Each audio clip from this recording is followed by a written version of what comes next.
Oferecimento UENF, uma universidade a serviço da sociedade. Aqui é ciência. A SIC, Associação Comercial e Industrial de Campos. Há 129 anos, comprometida com desenvolvimento econômico e social.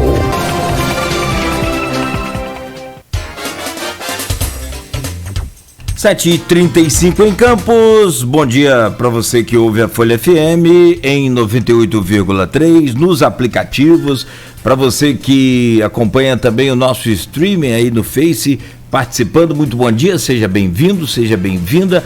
Para você que está chegando agora também, está começando o segundo bloco e a entrevista com a nossa convidada de hoje, a candidata do PSOL à Prefeitura de Campos, a professora Natália. Natália, seja bem-vinda, muito bom dia. É sempre bom poder conversar com você aqui no Folha no Ar, primeira edição. Muito obrigada, Cláudio. Bom dia a todas, a todos. Bom dia, Luiz. Bom dia, Neto. Bom dia, Natália. A gente tem feito a segunda rodada tematicamente parecida com a primeira. A gente só está mudando algumas perguntas, por óbvio, né? O debate hoje vai ser... A gente vai falar bastante sobre ele, debate de segunda-feira. Mas a pauta, ela abre com crise financeira. Porque da última entrevista nossa para cá, o Ricardo André Vasconcelos, um jornalista que eu considero uma referência na área aqui em Campos, publicou um artigo no dia 18, publicado no blog Opiniões, com chamada no Folha 1. Ele pegou os dados do portal da Transparência, acessíveis a qualquer cidadão. Ricardo, há que se destacar que, além de comunicador, servidor federal, ele foi secretário de comunicação do primeiro governo Garotinho e do governo de Sérgio Mendes, também em Campos, que sucedeu ao Garotinho no primeiro governo, ali no início dos anos 90. Então tem experiência da máquina pública, né? Ele conhece a máquina pública por dentro. Pegou os dados, fez umas contas, repórter com muita experiência em economia também, e falou que o prefeito que for eleito pelas urnas de novembro e assumir 1º de janeiro de 2021, ele chega 1º de fevereiro de 2021 devendo 17 milhões mês. E chega ao final do ano, de 2021, devendo 200 milhões ano. A pergunta como fechar essa conta? Sim. Então, Luiz, não existe resposta fácil também, né? É entendível, assim. Todas as pessoas têm apontado que a gente vivencia uma crise, não tem fórmula. O que a gente se pauta também dizer que não existe fórmula. O que existe são prioridades que a gente deve elencar para cumprir o orçamento. Quando a gente pega a peça orçamentária, a gente vê que ela é uma peça ideologicamente também construída. E isso é importante ressaltar, porque ela não é seca, né? Não é só número, assim. Números, são vidas por trás disso e são escolhas. É óbvio que todo gestor público precisa fazer escolhas que são muito difíceis. O que a gente aponta como caminho viável para o pessoal é construir essas alternativas e construir essas escolhas junto com as pessoas. Então, por exemplo, Natália, a folha de servidores ela vai ser paga em dia? Para a gente, isso é fundamental, porque são trabalhadores, é a qualidade dos serviços que chegam até a população, e a gente entende que servidor é isso. A gente tem uma questão dos RPA e dos DAS que tem que ser visto, claro, tanto que no nosso programa a gente coloca que os DAS sejam prioritariamente funcionários de carreira do município, né? Então, assim, que se premie quem trabalha bem no serviço público e desonere um pouco a folha, por exemplo. Então, o que a gente aposta, a nossa aposta é um projeto e um programa popular. Se a gente tem que fazer escolhas difíceis, que a população esteja ao lado para poder fazer essas escolhas e que a gente faça cumprir uma vontade que é popular. Então, a gente pensa em conselhos de bairro, com ingerência dentro do orçamento participativo, em prestação de contas em praças públicas. São projetos que aproximam a própria administração das pessoas e das suas vidas, né, da vida comum. Não tem fórmula. Se eu disser que tem fórmula, ou se eu disser, por exemplo, que o nosso programa ele se constrói com promessas, eu vou estar mentindo. Não são promessas, são propostas. Então, assim, o que são propostas? a gente pretende alcançar. E a gente vai alcançar como? Junto com as pessoas, com captação de recursos, com diversificação da economia. A gente vai conseguir construir isso em um ano? Óbvio que não. Tem metas e tem propostas que são a curto prazo, até porque a gestão se inicia no próximo ano, né, em 2021, já tem um engessamento, em que a gente tem muita pouca mobilidade daquilo que foi aprovado pela Câmara como peça orçamentária, que é o atual prefeito que faz, e a gente trabalha dentro dessa peça, né, do que foi previsto. Então, isso já nos engessa em alguma medida, e a gente precisa trabalhar esse ano para aumentar a arrecadação municipal também. Então, é importante elaborar projetos, pleiteando verbas que possam vir fundo a fundo, verbas para diversas áreas, para que a gente possa trabalhar os serviços com melhor qualidade. E fazendo escolhas, teremos que fazê-las, mas vamos fazer junto com a população. A gente tem que criar mecanismos de controle popular, de controle social. Isso são as pessoas chegando mais perto, participando e garantir transparência de todas essas ações. O governo Rafael Diniz ele implementou, né, o orçamento participativo, o portal da transparência. A gente tem algumas informações a mais que a gente não tinha nas gestões anteriores, isso é real. A gente ainda precisa instituir, como já falei aqui, né, o pregão eletrônico, que é uma forma e uma ferramenta imprescindível, e a gente não se nega a fazer, pelo contrário, a gente quer instituir todos os instrumentos e ferramentas que possam estimular a população a acompanhar o que está sendo feito pela gestão. E que o servidor, né, ou seja, prefeito, prefeita, cumpra efetivamente o que é a deliberação popular. Agora, se a gente consegue fazer isso, né, elaborar projetos, atrair recursos, se a gente consegue diversificar a economia, incentivando as cooperativas populares, que pode também desonerar o que a gente paga hoje para as empresas, que é muita grana. Então, quando a gente vê isso, a gente vê que Campos terceiriza e paga concessões que são caríssimas. A gente tem, por exemplo, a questão da água do Paraíba, né, e até respondemos lá para o Pedrovski, que tinha feito essa questão, como é que vai ficar essa concessão. A população não tem dinheiro para pagar a instalação de uma água nova, por exemplo, R$ 1.800. Quem pode pagar isso? Então, a gente hoje tem, se a gente pega os dados da SECAD, que são dados do CAD único, que é a população mais vulnerável do território, né, e do município, a gente vai ver lá que quase 1.500 pessoas não têm sequer banheiro nas suas residências. Isso é aceitável? Eu acho que o nosso programa, ele se pauta pela justiça. E a gente começa a se indagar a raiz dos problemas. E onde está essa raiz, por exemplo? Né? O que é essa raiz? Como pode uma cidade tão rica, com fartura financeira e toda a pujança que a gente viveu nos últimos anos, e é óbvio que agora a gente está numa crise porque também a gente fez uma escolha política de não utilizar os royalties, inclusive para pagar funcionário, né, de utilizar os royalties dentro do orçamento, contando com ele para as necessidades. Isso é uma escolha política. Cidades têm aprendido com o péssimo exemplo de Campos e têm feito um fundo, é isso que a gente também pretende fazer, né, com a arrecadação que for gerada a partir do próximo ano, ter um fundo específico para as rendas petrolíferas, royalties e participações especiais, para que essa renda possa ser aplicada em legado para as pessoas. Se a gente olha hoje dentro do orçamento, quanto que é gasto com obras, por exemplo, a gente vai ver, eu tenho até a planilhazinha aqui, né, que no ano de 2017 foram gastos apenas 0,27% do orçamento com legado. Sabe, construção de hospital, construção de praça, construção de posto de saúde, não tem. Pavimentação de rua, não tem. Em 2018, 1,31%, isso é muito pouco. Então, a gente precisa fazer essa análise do orçamento, claro, né?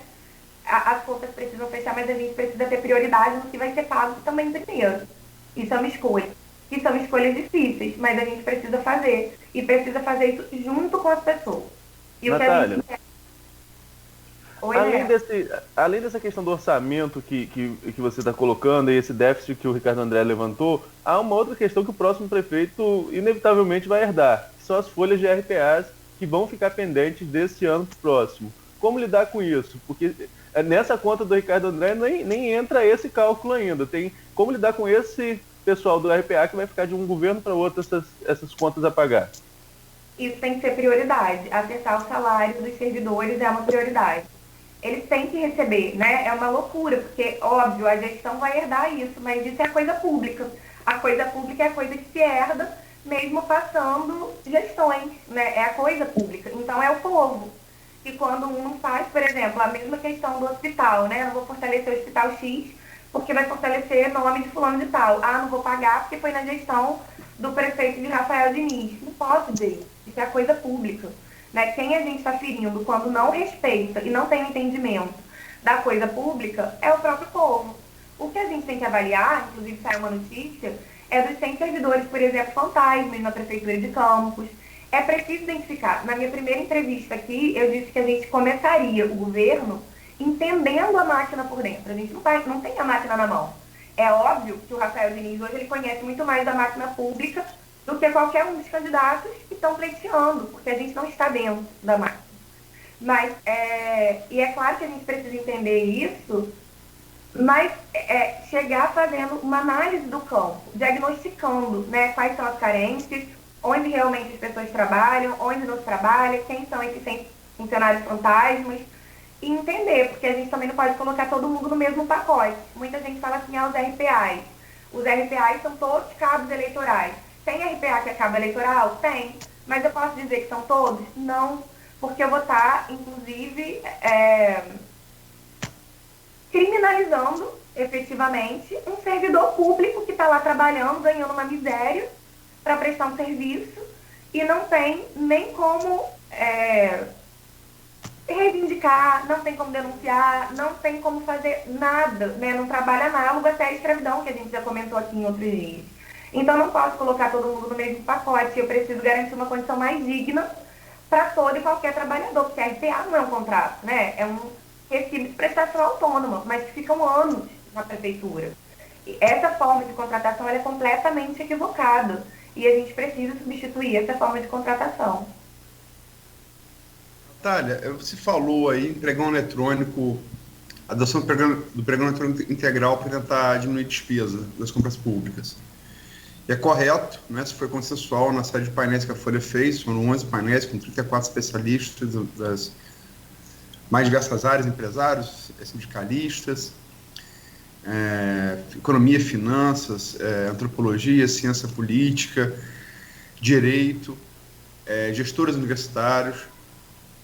Mas, além delas, além da adoção do pregão eletrônico, também, quer dizer, você fala hoje em adoção do pregão eletrônico, mas a Rafael também falou em 2016 e não adotou integralmente no seu governo, está acabando o governo e ele não adotou, ao contrário do que prometeu em campanha.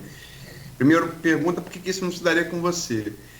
E a segunda, também dentro desse aspecto financeiro, eu vi você no debate falar muito em agricultura familiar, que é muito importante, né? Porque gera renda e fixa a família ali no campo, impede êxodo rural, né? E gera renda, sobretudo porque gera renda no aspecto econômico. Agora, o que gera emprego é o agronegócio. Eu queria saber o que você pensa também para o agronegócio em Campos, além da agricultura familiar. Então, ontem, inclusive, a gente teve uma conversa com a SECAM, né? Estão convidando todos os candidatos para poder colocar suas pautas e as suas reivindicações. No debate, Aloysio, eu falei também sobre cobrar, né, a dívida pública dos grandes prédios vazios, enfim, das pessoas que têm grana e que não pagam, né? Ou seja, elas estão na dívida ativa e elas precisam ser cobradas também. Isso angaria mais recursos para o próprio município. A agricultura familiar é emprego, né, com pessoas que também produzem. E a gente, na verdade, assim, seria incentivado empreendimentos autogestionários. Então, nosso programa, se vocês pegarem para ler, né, está disponível no site, quem quiser também conhecer, é natalibruna50.br, o nosso site. E aí, se vocês quiserem conhecer, vocês vão ver que ele está pautado, inclusive a gente recebe a Carta da Economia Solidária com muito afinco, porque efetivamente ele está pautado na agroecologia, que é uma outra forma de entender, né, a própria natureza e os recursos, e também está pautado na economia solidária, que é uma economia não capitalista, mas que incentiva empreendimentos autogestionários, que incentiva cooperativas populares. A gente fala da criação de um fundo municipal da Ecosol, um fundo municipal de economia solidária, fala de um banco comunitário, da criação de um banco comunitário de moeda social, para que o dinheiro circule no território. E a gente precisa entender que política também que o agronegócio faz, né? Por exemplo, o preço do arroz, que prioriza as exportações e não o consumo interno, que nos retira a soberania nacional. Eu acredito que a gente tem que fazer esse debate junto ao agronegócio. Inclusive, a utilização indiscriminada de diversos venenos que acabam chegando para a mesa do consumidor. Então, a gente tem uma política... eu não estou vinculando todo e qualquer agronegócio, né, a essa questão, mas isso existe, a gente precisa criar mecanismos de controle disso. Tanto que a gente fala de uma política municipal que possa atender também às normativas internacionais e à ONU, né, numa agenda, por exemplo, da sustentabilidade de 2030. A gente fala em adotar e criar, né, uma política municipal de controle e utilização do agrotóxico indiscriminado. Então, a gente precisa controlar isso. É óbvio que a gente não está fechado. Então, a gente também pode atrair indústrias, né, através da pavimentação e não fechar. A gente está aberto, né, a dialogar com todos os setores e a entender, e aí sim, né, isso é muito fundamental que a gente diga. Por exemplo, tem uma empresa, uma indústria que quer se instalar aqui. Ok, a gente vai analisar que tipo de incentivo e se isso de fato vai se traduzir em benefício para a população. Quantos serão os empregados, né? Que tipo de benefício? Isso vai nos manter independentes ou dependentes de um outro modelo que a gente já vivenciou? Por exemplo, né, com as canas-de-açúcar que geraram o maior índice de trabalho escravo no ano de 2009, por exemplo. Então, essas questões, elas precisam também ser mensuradas. E o que a gente está dizendo não fechamos o debate, a política é a arte do diálogo, a gente está disposto a isso, e dialogar com todas as forças e todos os atores que compõem a nossa Câmara. A gente vê que o comércio é muito forte, inclusive a gente recebeu uma pauta de reivindicações no debate da Carjopa, né, que é a Associação lá dos Comerciantes e Amigos da Rua João Pessoa, e a gente acolhe muito bem essas propostas, porque várias delas, inclusive, já estavam dentro do nosso plano de governo. Que é de revitalizar o centro, que é de garantir mobilidade, né, para o centro, que é de garantir circuito turístico ali na região central. Essas coisas são muito importantes e valorizam o próprio comércio, que é uma cidade que vive muito também do comércio, né? São empregos gerados, milhares de empregos gerados no comércio. Então, a gente precisa também entender esse agente como um agente importante de negociação, de incentivo no nosso município, mas sem desprezar o potencial que a gente tem da agricultura familiar. E isso, para a gente, é muito importante. É muito importante porque esse potencial, que já tem a economia diversificada, inclusive porque se produz diversas coisas, ele sempre foi negligenciado. O que os trabalhadores rurais precisam é o que a gente deve fornecer, sabe? EPIs, maquinário para conseguir trabalhar o campo, pavimentação de ruas para escoar a produção, criação de entrepostos nas extremidades de campos. Essas são as solicitações dos pequenos agricultores. E é isso que a gente vai cumprir, garantindo equipe técnica, né, assessoria técnica e assessoria também logística, para que esses empreendimentos possam funcionar e que a gente possa fechar a contratação direta com eles. Natália. Só ia pegar da resposta, Arnaldo. Você falou que a monocultura da cana, e realmente a monocultura da cana, ela tem uma série de senões, inclusive escravagista, né?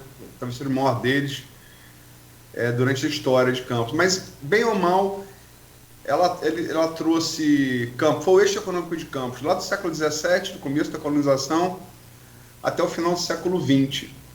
Já teve o seu auge, né? Ali nos anos 70, chegou a ter, em 80, mais de 20 usinas em Campos. Hoje tem apenas duas funcionando. A Coagro, né, no consórcio, a Sapucaia no consórcio Coagro MPE e a Canabrava. Mas ainda assim a previsão é de que ela gere 500 milhões de reais na economia local, o que é cerca de 1/3 do orçamento de 2021, né? Dá para desprezar esse montante num momento tão difícil? É claro que não. O que a gente está falando, Luiz, não é nem de desprezo. Por exemplo, São Paulo ainda utiliza, né, e álcool, né, os próprios programas de estímulo a isso. Não dá para desprezar. O que a gente tem que criar são meios também de fiscalização do próprio trabalho, que não nos compete especificamente, né, uma questão também do Ministério do Trabalho, e a gente precisa dar guarida a isso e fazer a nossa parte também nesse quesito. Acredito que mobiliza a economia, não dá para desprezar, e é por isso que a gente também estabelece os nossos critérios e a negociação com esses setores e o diálogo aberto com esses setores. É importante, a gente não está desprezando, dizendo que não é importante, mas o que a gente está colocando é a situação trabalhista também nessas usinas, e isso é algo que a gente não pode desprezar. Natália, outro assunto econômico importante foi o que a gente estava falando lá no primeiro bloco, que é a questão da partilha dos royalties.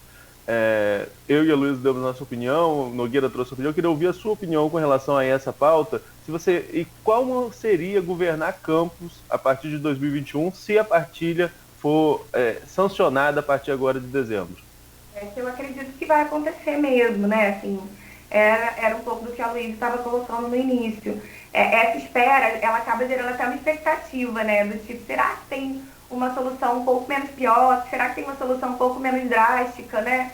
E a gente viveu, Arnaldo, na dependência desses recursos, com a mesma coisa que a gente fez com a cana, né? A gente vive ciclos grandes de monocultura, em que a gente estabelece uma única forma de entender e pensar a economia. Diversos pesquisadores apontam que essa prática está equivocada. Então, a gente já pensa em criar isso, né? Que é o fundo separado, como outros municípios estão fazendo para gerenciar esses recursos e para que eles possam ser investidos em legados, diferentemente de pensar eles compondo o orçamento efetivamente e contando com esses recursos. Porque, de toda forma, eles também são finitos, né? É um recurso que está fadado a acabar em algum momento. E essa expectativa toda, vai adiar, e agora a gente não sabe, né? Volta, e ISS agora vai ver se... E aí o Rio tentando lutar ainda para ver se é possível estabelecer algum acordo de que seja um pouco menos pior, de que a gente não tem que devolver. Isso gera uma expectativa e uma ansiedade também de que não é fácil. Não estou dizendo que é fácil, né? Mas o que a gente está dizendo é que a gente precisa pensar um outro modelo econômico que não se paute nas monoculturas. Isso para Campos já está dado há muito tempo. Pesquisadores da UENF, pesquisadores da UF, vêm afirmando isso reiteradamente. Por décadas a gente está afirmando isso. E aí agora a gente chega nesse período em que a gente contou com esse dinheiro efetivamente, e quando ele acaba, ele é partilhado. Óbvio, a gente vai sofrer um impacto. Isso aí, claro, se a gente vive na dependência dele, até agora, a gente vai ter um impacto grande. E, com certeza, decisões difíceis precisam também ser tomadas, mas que elas sejam tomadas ao lado da população, que a população delibere sobre isso e que o gestor municipal faça cumprir, entendeu? Eu acho que a gente tem que incentivar mecanismos de participação popular na gestão. É partilhar poder. O nosso programa, ele fala especificamente, e majoritariamente é o que atravessa, né, todo o programa, é a partilha de poder e das decisões. Inclusive, é muito mais legítimo quando a gente toma as decisões ao lado das pessoas e de um apelo popular do que quando a gente toma essas decisões sozinho. Não estou dizendo e me furtando de fazer essas decisões sozinhos, porque a gente tem que tomar também, né? É um papel do gestor. Mas o que eu estou dizendo é que, prioritariamente, essas decisões sejam tomadas e pautadas junto com a população, né? A população possa pensar essas escolhas. Saiu uma matéria até no blog do Pedloves, que foi o Zé Luiz Viana que escreveu, comparando a receita per capita de diversos municípios, né? O dado lá é de 2017. Mas Campos, você vê, em 2017 a gente não tinha um cenário também muito favorável, né? E já se veiculava isso, olha, e está acabando, e a cidade está caos, e não sei o que, claro que existe, mas isso denota não só um problema financeiro, como um problema também administrativo que a gente tem. E um problema de elencar prioridades e de fazer as escolhas. Porque essas escolhas, e é isso que a gente está colocando, elas são ideológicas. A questão é se essa escolha ideológica para pensar o orçamento e as deliberações de recursos para diversas áreas e pastas, se ela vai incluir pobres ou se ela vai excluir pobres. Isso tem sido feito reiteradas vezes no nosso município, é a exclusão dos pobres do orçamento. Mesmo em gestões anteriores, porque quando eu ainda presidia o Conselho Municipal de Assistência Social, era um debate que a gente fazia. E a tônica, olha como isso, e é difícil pautar essas demandas e essas escolhas junto da população.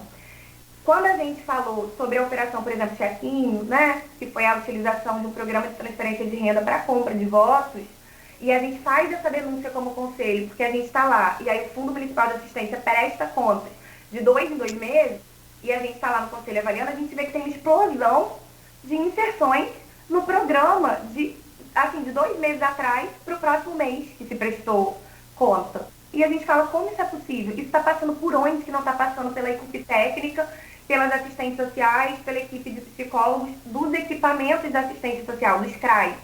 Por que é que está passando por fora? Está passando por onde?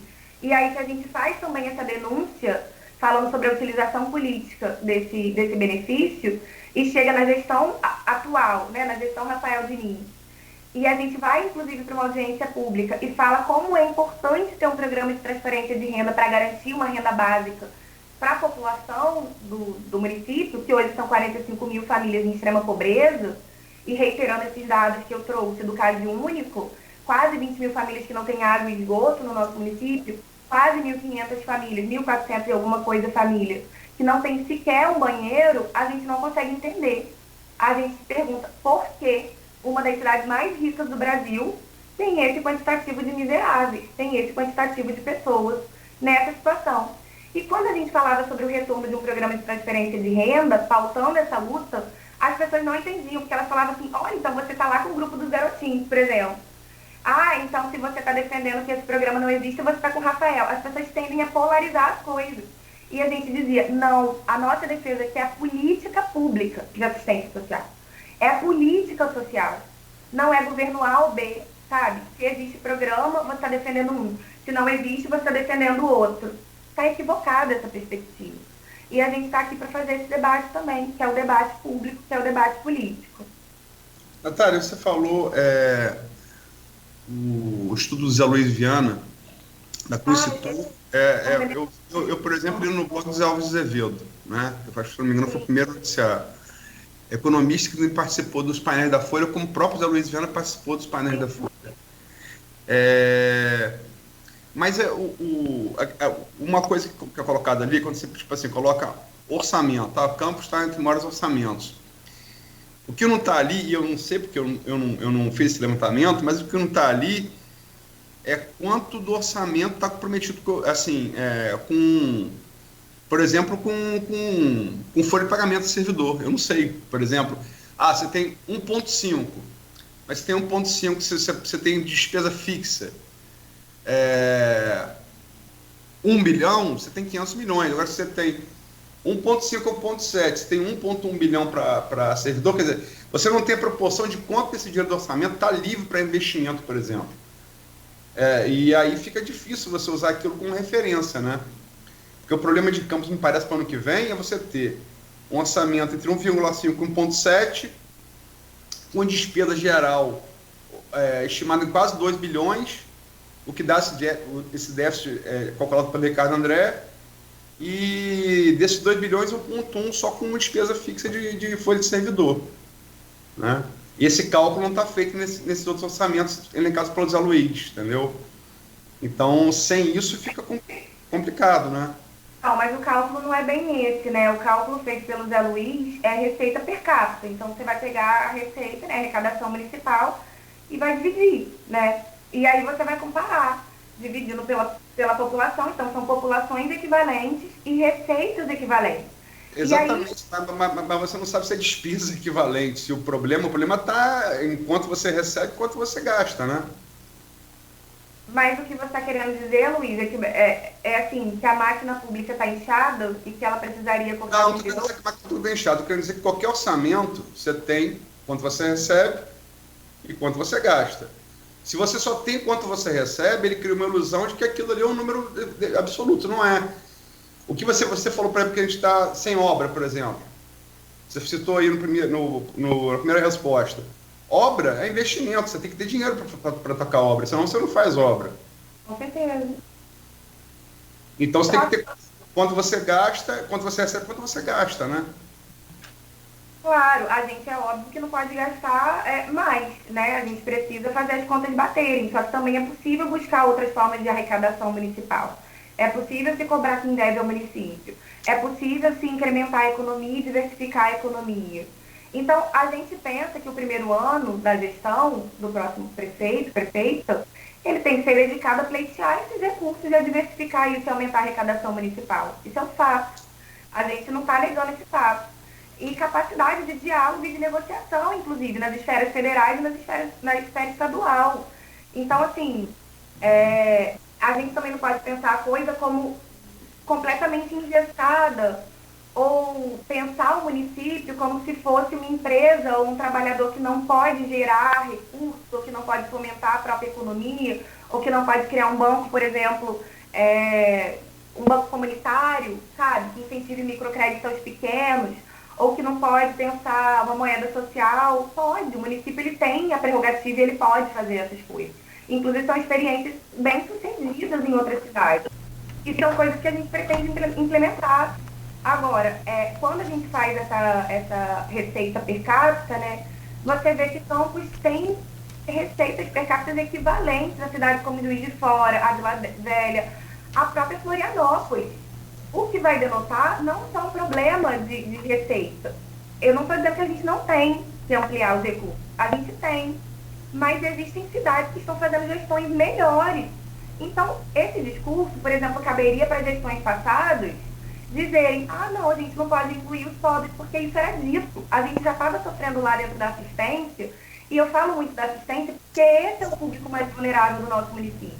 É o público que utiliza e que depende da assistência social. E depende da assistência social não é porque não trabalha, não. As mulheres, inclusive, que são majoritariamente quem compõe o público da assistência e quem tem o nome cadastrado para o recebimento de benefícios, trabalham muito. As pessoas trabalham muito. Candidato. Então, a renda é tão insuficiente que ela se enquadra dentro do critério. Entende? Não é que as pessoas trabalham, as pessoas fazem faxina, as pessoas se diversificam capinando no quintal, as pessoas... E não tem creche, né? Então a gente também precisa pensar essas mulheres. Candidata, são 8h07. Nós precisamos fazer o intervalo, passamos 2 minutos aqui, naturalmente a gente acerta esse tempo agora para o próximo bloco, para que todos tenham exatamente o mesmo tempo, e assim como você também. E a gente faz um breve intervalo. No próximo bloco, você pode até concluir ou abordar mais aí o seu raciocínio, ou então a gente vai direto para o assunto que é tema mais livre, inclusive com perguntas do nosso streaming no Face, dos ouvintes que estão participando, dos telespectadores, e também dos componentes aí do grupo de WhatsApp deste programa e do blog Opiniões. São 8h07 em Campos. Voltaremos em instantes. Oferecimento dos laboratórios Plínio Bacelar e Clínica Proteus.